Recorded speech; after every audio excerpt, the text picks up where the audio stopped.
Uma das expressões que a gente usa para a obtenção da água precipitável, né, a gente viu como sendo a última parte do tópico anterior, e, lógico, ela é função da diferença de pressão em dois níveis, que forma aquela coluna na atmosfera, e o teor médio de vapor de água que tem naquela coluna. E a gravidade ela entra porque, na verdade, ela é a responsável por trazer esse vapor de água que está suspenso, né, que está em equilíbrio na atmosfera. Quando esse equilíbrio hidrostático ele é quebrado, a gravidade é quem atua e traz esse vapor de água para a superfície, formando aquela coluna, aquela lâmina que nós chamamos de conteúdo de água precipitável. Então, depois da gente fechar sobre essas atmosferas especiais, né, sobre esses cenários, né, que a gente já vinha discutindo na outra aula, né, que é a atmosfera homogênea, atmosfera isotérmica, atmosfera com lapse rate constante, atmosfera padrão. Então, hoje a gente vai começar a falar um pouquinho sobre as leis da termodinâmica, né? E vocês podem ficar bem à vontade, quiserem parar, interferir em qualquer momento, pode ficar à vontade, tá bom? Então, vamos lá. Eu acho que passei, deixa eu voltar aqui, que eu tô sem o mouse aqui, deixa eu só voltar.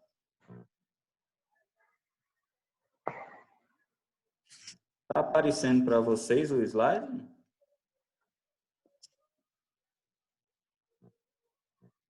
Sim. Ok.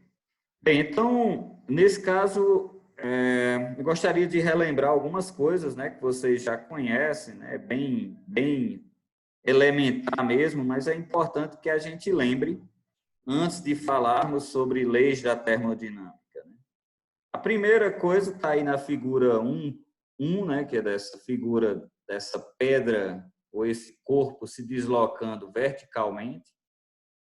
É importante lembrarmos o conceito de que energia ela não pode ser destruída, né? Ou seja, você não cria nem você destrói energia. O que você faz, na verdade, é converter ou existir conversão de formas de energia. Você tem uma energia em uma determinada forma, ela muda para outra forma, mantendo a conservação da mesma. Então, esse exemplo da figura 1 é somente para nos lembrar disso. Lembrar que você tem um corpo que está aí com 10 unidades de energia, um corpo parado no topo de uma montanha aí, ou de um morro, ele não, por não estar se deslocando, ele tem energia cinética igual a zero. Tudo que ele vai ter de energia está na forma potencial, ou seja, você tem um nível de referência aqui embaixo e esse corpo ele tem 10 unidades de energia potencial. À medida que esse corpo se desloca verticalmente, o fato dele diminuir a altura ou altitude com relação à referência, ele vai diminuir sua energia potencial, mas essa energia potencial ela não desaparece. Na verdade, como o corpo agora tem um deslocamento, né, ele tem uma velocidade, você vai ter a presença da energia cinética. Então, agora você tem a conversão de um tipo de energia ou de uma forma de energia em outra forma de energia, que é a conversão da energia potencial na energia cinética, ao ponto de que quando chegar aqui embaixo, você vai ter toda a energia potencial convertida em energia cinética. Então, nesse caso, a gente lembra de que a energia ela não pode ser criada nem destruída, para isso existe uma lei da conservação da energia, né? E essa lei da conservação da energia, ela nos informa que ela não pode ser criada nem destruída, né? Apenas mudar de forma, e isso rege o nosso universo. E é importante a gente lembrar que essa é uma das leis fundamentais na natureza, que é essa lei da conservação da energia. Então, antes da gente partir para falar das equações das leis da termodinâmica, é importante lembrar disso. Okay? Então, o princípio da conservação da energia ele pode ser aplicado em qualquer circunstância, inclusive para o corpo humano. Você tem, por exemplo, um lutador de sumô representado aí na figura, ele tem uma ingestão de energia, né, de 5 unidades, e ele usou dessas 5 unidades, 4 unidades, consequentemente, ele fica com uma unidade armazenada para que isso faça jus ao princípio da conservação da energia. Outra coisa importante no estudo da termodinâmica é observar a evolução dos conceitos ao longo do tempo, né? Por exemplo, tem uma área da ciência que eu gosto muito, né, da física, que é a história da ciência, né? Não só da física, mas que envolve também a física. E é muito interessante se ler sobre a evolução de conceitos ao longo da história.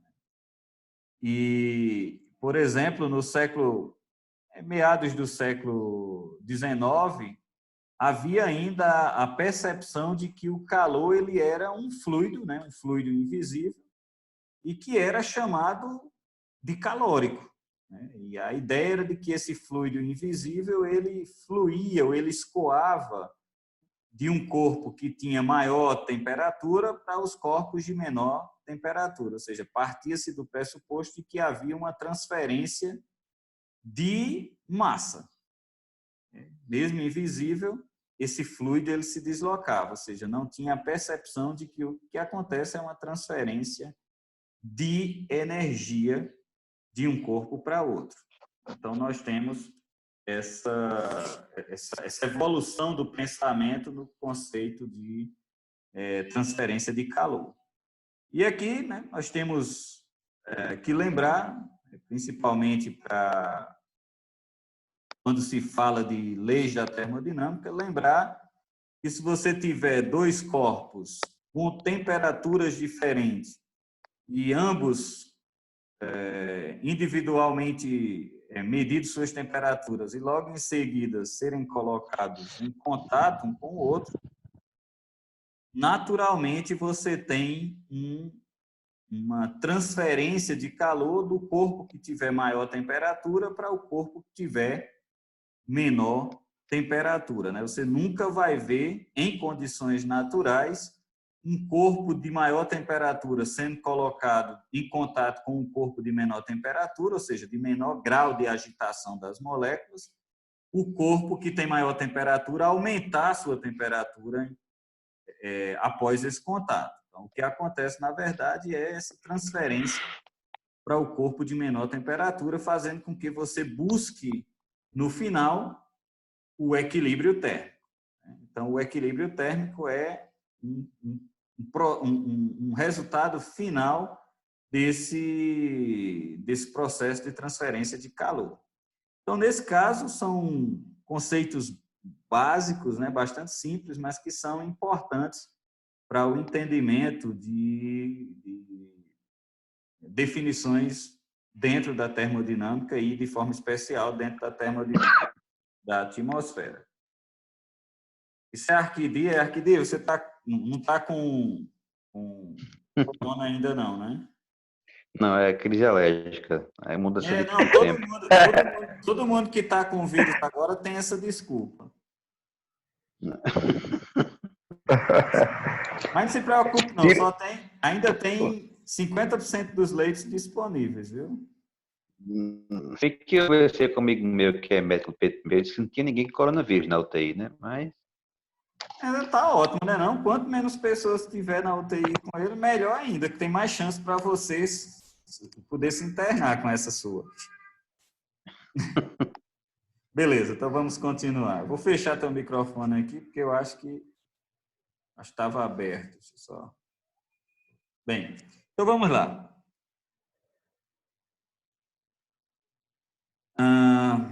Então, como eu falei para vocês, né, somente para representar, eu estou usando algumas figurinhas aqui esquemáticas, só para a gente fazer essa introdução.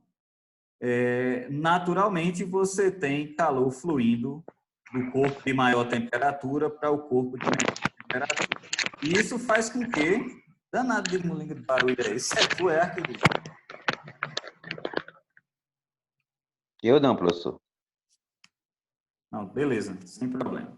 Então, vamos lá. Então, se você olhar uma figurinha desse tipo, imagine o seguinte, você tem um recipiente, né, uma xícara ou uma caneca de café, 70 graus aí de temperatura, e tem um ambiente ao seu redor que está a 20 graus. Então, o que se espera, naturalmente, é que esse café, à medida que o tempo vai passando, ele vai cedendo, né, vai perdendo, vai sendo transferido o calor dele para o ambiente circunvizinho. O que vai acontecer é que o ambiente circunvizinho ele se aquece, porque ele recebe essa temperatura, ele recebe essa energia e, consequentemente, essa energia aumenta o grau de agitação das moléculas, levando a esse aumento da temperatura.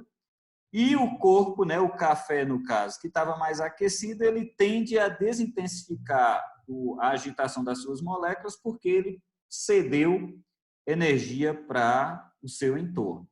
Então, a gente vai ver que no estudo da termodinâmica da atmosfera, uma parcela de ar, ou seja, uma amostra dessa atmosfera, à medida que ela se desloca através da mesma, ela vai perdendo, vai cedendo esse calor para o meio circunvizinho, fazendo com que ela reduza a sua temperatura e, consequentemente, vai reduzindo a sua velocidade vertical. Vai chegar um ponto em que ela terá a mesma temperatura que o ar ao seu redor e deixa de ter diferença entre ela e o meio circunvizinho. E aí ela passa a ter um comportamento similar àquela atmosfera que está ao seu redor. Então, nós vamos ver isso partindo desses conceitos de termodinâmica. Então, como eu falei para vocês, essa diferença de temperatura entre corpos na verdade, a força motriz para que aconteça essa transferência de calor. Isso indica que quanto maior a diferença de temperatura entre corpos, maior essa velocidade de transferência de calor, essa taxa de transferência de calor. Então, se você tem, por exemplo, o ar na sala a 25 graus e você tem um refrigerante também a 25 graus, você não tem transferência de calor nenhuma, porque você tem ambos os corpos ou ambos os ambientes com as mesmas temperaturas, ou seja, com a mesma temperatura, 25 graus. Mas se você tem a sala com 25, o ar da sala com 25 graus e o refrigerante com 15, você já tem uma transferência de calor da sala para o refrigerante de 8 joules por segundo.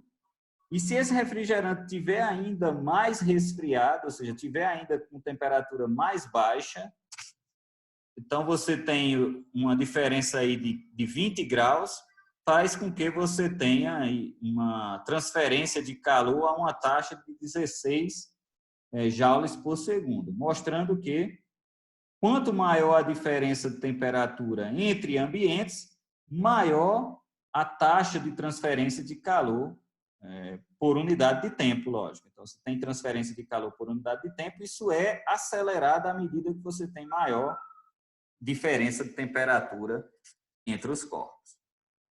Isso é importante para a gente entender, inclusive, movimentos verticais na atmosfera.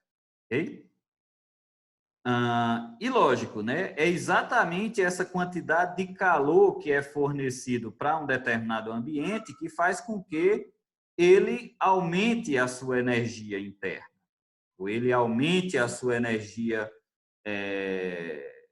ou tenha uma variação da sua energia interna. Então, essa quantidade de energia que é fornecida para um determinado corpo, ela serve para alterar a energia interna daquele corpo. Por exemplo, se você coloca uma batata, né, como esse exemplo aí, no forno, o forno vai fornecer uma determinada quantidade de calor e essa quantidade de calor ela é fornecida para o interior dessa batata e faz com que tenha uma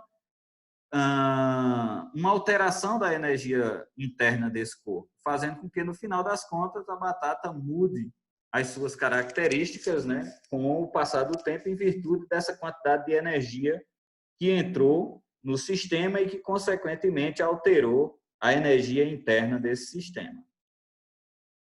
Então, quando você traz isso para um conceito, né, observe essa figura aqui, como se fosse uma panela de pressão. Então, você tem entrando aí 15 unidades de energia, né?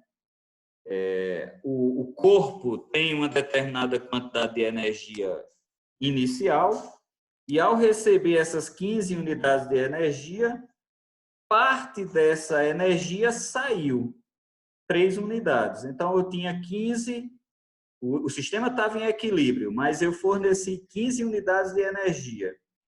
Dessas 15 unidades de energia, 3 foi transferida para fora do sistema. Então, eu fiquei com 12 unidades e essas 12 unidades elas servem exatamente para alterar a energia interna do sistema. E a forma como essa energia interna do sistema é alterada vai depender das características do sistema. Então, o que eu quero dizer... Isso vai abordar a segunda lei, né? Eu estou colocando esses conceitos exatamente para quando a gente chegar nas definições da lei ou das leis, a gente já ter o entendimento do que é a transferência e o que causa quando você fornece calor a um sistema e quando não existe trabalho realizado, aquela energia utilizada vai ser simplesmente para alterar a energia interna do sistema. Então, nesse caso, o que acontece num sistema desse tipo é fornecer o calor, consequentemente, essa quantidade de calor altera a energia interna do sistema, a não ser que essa energia fornecida ela tenha realizado algum trabalho sobre o sistema. E isso é o que a gente vai discutir um pouco mais adiante. Então, veja só. Imaginem essa figura, essa é uma figura de um sistema fechado, ou seja, se é um sistema fechado, ele não troca massa, né, com o meio ambiente ao seu redor, ou seja, a massa não pode atravessar as fronteiras do sistema, mas é importante lembrar que, nesse caso específico, você tem trocas de energia, ou seja, a massa do sistema permanece constante, mas o sistema troca energia, a não ser que você tenha um sistema em que essa troca de energia não pode acontecer. E aí a gente vai tratar desse sistema um pouco mais para frente. Mas se você olhar esse sistema fechado, imagine o seguinte, você tem um sistema êmbolo-pistão aqui, imagine que isso aqui pode ser deslocado, a massa aqui dentro não está sendo mudada, porque não pode entrar nem pode sair nenhuma massa, então a massa é constante. E o que você pode ter aqui é trocas de energia, ou seja, o sistema perder energia para o meio circunvizinho ou o meio circunvizinho perder ou fornecer energia para o meu sistema. Então, isso pode acontecer. É importante a gente lembrar que, nesse contexto específico aqui, você não tem troca de massa, mas você tem troca de energia.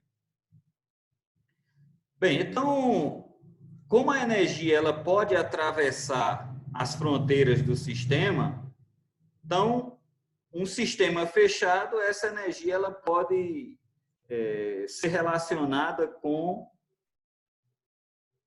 ou ser observado, ser tratado em forma de 2 termos que é muito comum a gente discutir no contexto de termodinâmica, que é o conceito de calor e o conceito de trabalho, ou seja, a energia ela pode atravessar as fronteiras desse sistema na forma de calor ou na forma de trabalho. Por isso que a gente vai ter essa relação da segunda lei da termodinâmica, como o Arquímedes destacou, em que você tem energia, calor e trabalho sendo observado sobre um sistema para que você tenha um entendimento do que vai acontecer com aquele sistema à medida que o tempo passa. Então, é importante essas definições estarem claras na nossa mente. Muitos não, mas alguns de vocês viram isso lá no ensino médio, né? Essa questão de trabalho, calor, energia, e na universidade já não continuou vendo, né? Principalmente porque, eu salvo engano, me corrija se estiver errado, nos cursos de matemática não tem disciplina de física, né? Nildo, como é que está o da UEPB? Tem alguma... Tem sim, professor. Tem, professor. Tem duas física? físicas. Tem duas Tem. físicas? Tem. Física básica, é? Física Não, geral 1 e física 2. 1, física 1 e 2. Física 1 e 2, legal. Não, porque quando eu fiz física aí, a minha turma era... É porque eu entrei... Ok, agora eu lembrei. Eu entrei quando se instalou o regime seriado e depois voltou a ser crédito, não foi? Então, quando eu fui da primeira turma do regime seriado, de certa forma, era diferenciado. Física tinha algumas turmas específicas que só física pagava. E aí foi... Agora que eu lembrei que a minha turma de Física 1 e 2 não tinha alunos de matemática, mas as minhas turmas de cálculo 1 e 2 eram com o pessoal da matemática. Aí eu fiquei em dúvida agora se tinha ou não na grade de matemática. Então, bem melhor, porque eu estava partindo do pressuposto que vocês faziam muito tempo que tinham visto esses conceitos lá da física. Então, vamos embora. Então, lógico, como eu falei para vocês, o conceito de variação da energia interna de um sistema, calor e trabalho, eles estão interligados através das leis, no caso específico, segunda lei da termodinâmica. Ok? Então, vamos passar aqui algumas coisas, porque vocês já lembram disso. Então, vamos lá para algumas partes mais conceituais. Primeira coisa é o que a gente define como equilíbrio termodinâmico. Então, quando a gente vai analisar um sistema como um todo, a gente analisa características desse sistema. E, depois de analisar essas características do sistema, a gente define se esse sistema está em equilíbrio ou não. Então, imagine o seguinte, o estado de um sistema que é colocado em contato com a sua vizinhança, ele, como descrito aí, ele pode ou não variar com o tempo. Se ele varia com o tempo, isso vai indicar que aquele sistema ele não está em equilíbrio. Então, você pega um determinado sistema em questão, imagine uma amostra de ar da atmosfera que você está analisando, e você coloca essa amostra em algum ponto da atmosfera.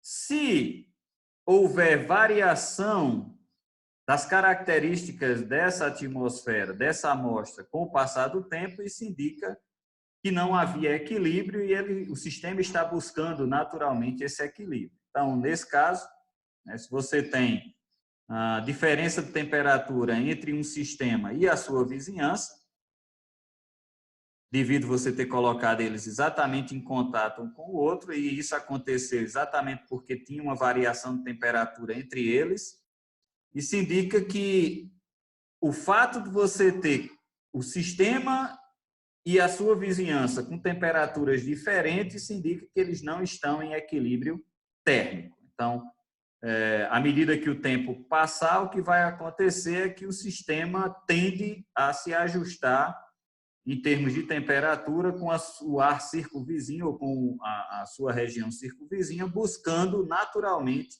esse equilíbrio. Quando o sistema ele não está sujeito, e aqui a gente vai tratar de forma bem macro, a gente não vai estar levando em consideração aqui alguns conceitos lá da mecânica quântica, nem nada. A gente está tratando a coisa do ponto de vista clássico. Então, quando o sistema ele não está sujeito a deformações ou ele não está com movimentos internos acelerados, nós podemos dizer que esse sistema ele está em equilíbrio mecânico, como eu defini aí. Uma outra coisa, então você tem um corpo que está com a mesma temperatura do ar na sua região ou da sua circunvizinhança, quer seja álcool, quer seja outro tipo de constituição ao redor daquele corpo, quando ele tem a mesma temperatura, nós indicamos ou chamamos ou definimos que esse corpo ou que esse sistema está em equilíbrio térmico. Quando você tem corpos que não estão sofrendo deformações ou internamente ele não tem movimentos acelerados, nós definimos isso de equilíbrio mecânico. E tem um outro tipo de equilíbrio, é quando não tem reações químicas acontecendo internamente ao sistema ou não tem essas interações com o sistema e a sua vizinhança, nós dizemos também existe um outro tipo de equilíbrio, que é o equilíbrio químico. Consequentemente, se um sistema está em equilíbrio térmico, mecânico e químico, nós definimos esse sistema como um sistema em equilíbrio termodinâmico. Então, o termo equilíbrio termodinâmico ele precisa passar pelo crivo dos equilíbrios, tanto térmico como mecânico, como também do ponto de vista químico, para poder ter um melhor entendimento da natureza desse sistema. E aí isso nos leva à primeira lei, ou o primeiro princípio da termodinâmica, né? E isso você vai encontrar as leis da termodinâmica nos mais diversos livros, desde os livros mais tradicionais, usados nos cursos de graduação de física, como livros mais específicos de termodinâmica. Cada um deles pode apresentar um formalismo diferente para essas definições de termodinâmica, né? A física por trás, os conceitos são os mesmos, mas às vezes a forma de apresentar as equações, a forma de apresentar o tratamento da discussão sobre os princípios da termodinâmica diferenciam de curso para curso. No meu caso específico aqui, eu vou focar para o que nos ajuda a entender a atmosfera especificamente. Então, possivelmente, seja uma abordagem mais simples, porque o nosso objetivo é levar esses princípios a serem aplicados para a atmosfera. E aí a gente vai ver que, inclusive, o formalismo das equações são importantes, a forma como elas são apresentadas serão importantes para definir equações que regem movimentos verticais na atmosfera. Okay? Então, como o objetivo desse curso, e especificamente da termodinâmica, é estudar essas interações que existem do ponto de vista energético entre um determinado sistema e a sua vizinhança, a gente vai iniciar aqui essa abordagem tratando maneiras pelas quais o sistema pode ganhar ou perder energia, né? Ou seja, tem essas trocas. Então, o primeiro conceito que a gente precisa lembrar é o conceito de trabalho, né? E é um conceito interessante, porque quando se trata de trabalho mecânico, né, como a gente estuda lá na física básica, se a gente pega a primeira lei de Newton, que vai nos lembrar que se a força resultante sobre um determinado corpo for nula, né, ele vai nos colocar em uma dessas duas situações, ou seja, ou o corpo está em repouso, ou ele está em movimento uniforme. Então, se o somatório das forças sobre um corpo é igual a zero, ou seja, o somatório é nulo, você tem uma dessas duas situações acontecendo. Então, vamos considerar caso em que a combinação dessas forças vai ser tal que existe uma resultante. E essa resultante, como é vetor, né, uma grandeza vetorial, ela vai ter uma direção. Então, imaginemos que uma determinada força F, né, agindo sobre um determinado corpo, e logicamente vai ter uma força em sentido contrário, né, mas de menor magnitude, que aí a gente já sabe que se não for uma superfície perfeitamente plana, vai existir uma força de atrito que atua no sistema. E imagine que essa força F, que consegue ser superior à força em sentido contrário, essa força oposta, isso fazendo com que você tenha uma resultante numa direção, vai deslocar um corpo por uma distância ds ou dx. Então, se esse corpo se desloca por essa distância sob a atuação dessa força F, nós podemos dizer que esse corpo ele sofreu um trabalho de magnitude que pode ser dada por uma equação que a gente... Opa, deixa eu voltar aqui. De uma magnitude que é conhecida, né? O trabalho realizado para que... por esse sistema em que tem uma força resultante que leva o corpo a se deslocar, um incremento aí dx, ele é, na verdade, expresso por essa equação 1. dW igual a F dx. Isso indica que para você ter trabalho, você tem que ter um deslocamento. Ou seja, a força resultante tem que levar a esse deslocamento. Tanto que a gente brincava no tempo que a gente estudava lá na UEPB, a gente brincava que tinha um vigia que passava o dia sentado lá, ele não saía do canto. E a gente dizia que ele, do ponto de vista físico, ele não trabalhava, né? Não realizava trabalho, porque não tinha deslocamento. E aí, consequentemente, o conceito da física exige que ele precisasse... Ô, professor, Oi. se a gente integrar essa expressão aí, vai dar numa situação de deslocamento do corpo, né? Com relação ao trabalho. Trabalho vai ser igual a... Se você aplica uma força constante nessa direção, vai ser igual exatamente a essa variação de deslocamento. Então, se integrar, no caso. Isso. E vai, na verdade, é o que a gente vai buscar, né, mais na frente. Então, veja, só existe trabalho, como eu disse a vocês, se essa força deslocar o corpo. Lógico, para isso é preciso ter uma resultante.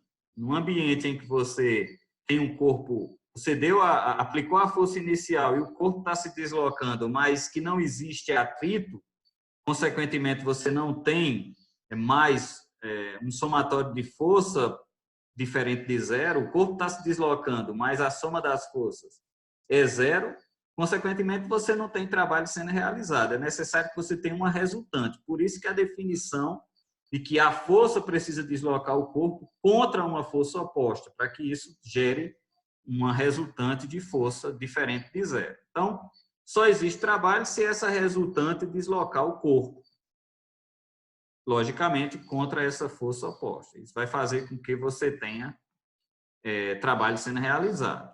Isso implica, né, que eu coloquei aqui, que deslocamento no vácuo não há realização de trabalho, porque você não tem essa força em sentido contrário atuando. Consequentemente, você não tem esse somatório de forças diferente de zero. Bem, então vamos pensar agora do ponto de vista de termodinâmica da atmosfera, vamos trazer agora esse conceito de trabalho da mecânica para a termodinâmica, né? Então, a gente está vendo aqui esse deslocamento, ou seja, a força atua, o deslocamento acontece, aliás, a força atua, ela é superior à força em sentido contrário, então você tem uma resultante dessa força, consequentemente, essa resultante leva o corpo a se deslocar por uma distância x, e se deslocando por uma distância x, você tem um trabalho realizado. Agora, isso é do ponto de vista mecânico. Então, o que a gente vai fazer é observar trabalho do ponto de vista termodinâmico, ou seja, que forças estão envolvidas ou que força está envolvida e que deslocamento nós vamos estar observando. Então, é essa a nossa abordagem a partir de agora. Então, a ideia de trabalho termodinâmico ela é igualmente formulada, né? Da mesma forma que a gente analisa trabalho mecânico, a gente observa o trabalho termodinâmico. Então, imagine o seguinte, a figura aqui ela tem um êmbolo, né? Um pistão aqui, em que você tem uma área de seção transversal, que eu estou representando aqui por ar, letra A, e tem uma aplicação de uma força aqui, né? Que desloca esse pistão do ponto aqui até esse ponto 2 aqui. Esse ponto, aqui é o ponto de referência e ele é deslocado até esse ponto. Então, as forças, ou o somatório das forças, está deslocando esse êmbolo por uma distância dx. Então, existe uma força aqui dentro desse ambiente, desse sistema, que faz com que, aplicada sobre essa área de seção transversal A, desloca essa seção transversal por uma distância dx. Então, como é que a gente vai abordar isso aqui? Então, eu estou trabalhando agora com uma força aplicada sobre uma área que leva aquela